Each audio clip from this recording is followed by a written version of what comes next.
नमस्कार दोस्तों। बातों से ही बनेगी बात। लेखक प्रदीप अवस्थी। दोस्तों, कई बार रिश्तों में अनचाहे ही एक किस्म की चुप्पी पैर पसार लेती है। हम ध्यान नहीं देते कि क्या बड़ी बात हो गई, क्योंकि शायद हम इस बात को समझ ही नहीं पाते कि एक दिन यही चुप्पी अगर मौन में बदल गई तो संवादहीनता पैदा हो जाएगी। सच ये है कि संवाद और संवेदना का गहरा रिश्ता है। इसका ध्यान रखना होगा कि आपस में खिंचाव हद से ज्यादा न बढ़ने पाए। खिंचाव करीब आने के लिए ही होना चाहिए, दूर जाने के लिए नहीं। वैसे चुप्पी या अबोलापन सिर्फ इसलिए नहीं होता कि दो लोगों के आपसी रिश्ते में तनाव है। कई संबंध, मसलन पिता पुत्र, ऐसे ही अनुकूलित होते हैं कि इनमें चुप्पी पारंपरिक तौर पर बनी होती है, एक लिहाज की शक्ल में। बसंत त्रिपाठी की कहानी पिता का एक अंश याद आता है। एक लंबा समय बेआवाज बीत गया।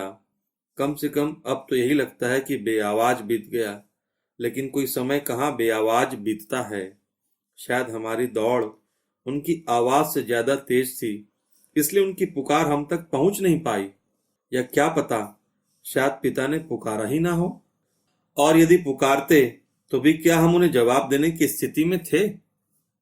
दरअसल कई परिवारों के सदस्य अपनी अपनी जिंदगी की जद्दोजहद में डूबे रहते हैं और पिता जीवन के वानप्रस्थ में दाखिल हो जाते हैं। पहले संतानों के पास पिता से संवाद की हिम्मत नहीं होती और बाद में फुर्सत नहीं बचती। खैर, समीकरण जैसे भी हो और संबंध कोई भी क्यों ना हो, रिश्तों में खिंचाव की स्थिति चिंता की बात है। चुप्पी की स्थिति में कोशिश जारी रहनी चाहिए कि अबोला खत्म हो। दरअसल खामोशी के बावजूद संवाद की इच्छा कई बार बची रहती है। जिनकी हमें बिल्कुल परवाह नहीं होती, जिनके बारे में कोई यकीन नहीं बचता है, उनसे तो हम औपचारिक बातचीत करते ही रहते हैं, चुप भी नहीं हो पाते हैं। संबंधों का शास्त्र विचित्रता मिश्रित विविधता से भरपूर है। दो लोगों के बीच पसरे मौन का अर्थ कभी असंतोष है तो कहीं लज्जा का संकेत।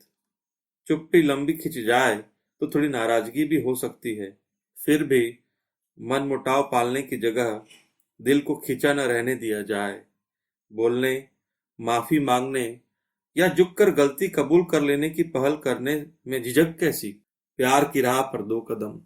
संवेदनाएं बिना किसी तर्क से जुड़ जाती है और ऐसे ही बगैर किसी बड़ी वजह के हम आहत भी हो जाते हैं। कई बार यूं होता है कि दिल एक बात कहता है और दिमाग दूसरी, तो पारस्परिक संघर्ष खुद के अंदर ही शुरू हो जाता है। पति पत्नी के संबंधों में ऐसा कई बार देखने को मिलता है। निखिल का मन हर समय चाहता है कि स्नेहा साथ रहे, लेकिन स्नेहा आपसी संबंधों में उदासीन होती जा रही है। वह अक्सर चुप रहती है। उसकी उधेड़बुन भरी दुनिया में निखिल का प्रवेश नहीं।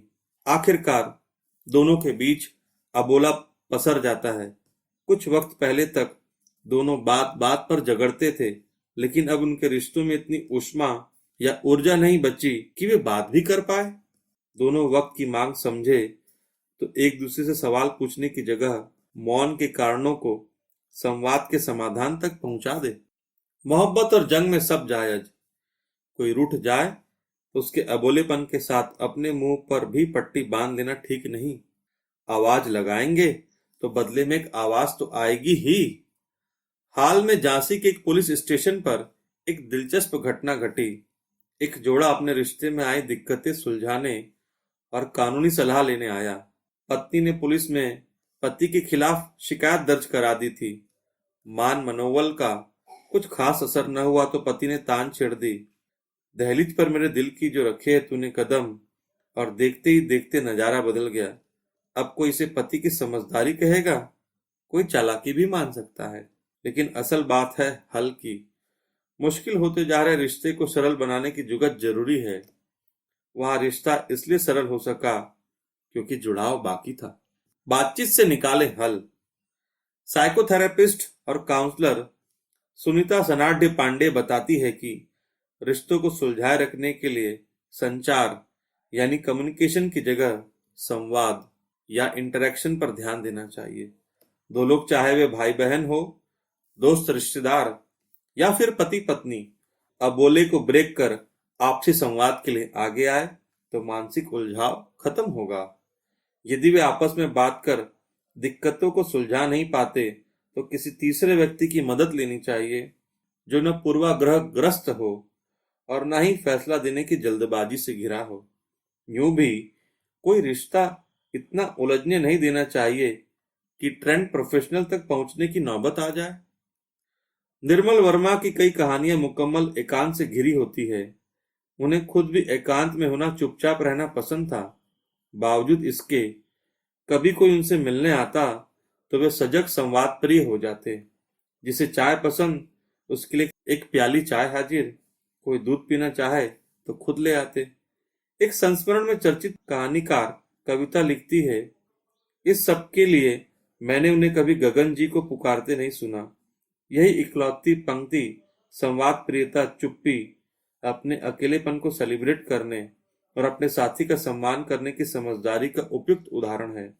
निर्मल के लिए जितना उनका एकांत प्रिय था, उतना ही सम्मान उनके मन में साथी लेखिका पत्नी गगन गिल की खातिर था।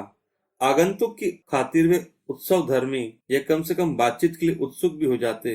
यही संतुलन जिसने जीवन में पा लिया, वह बेहतर मनुष्य भी बन जाता है।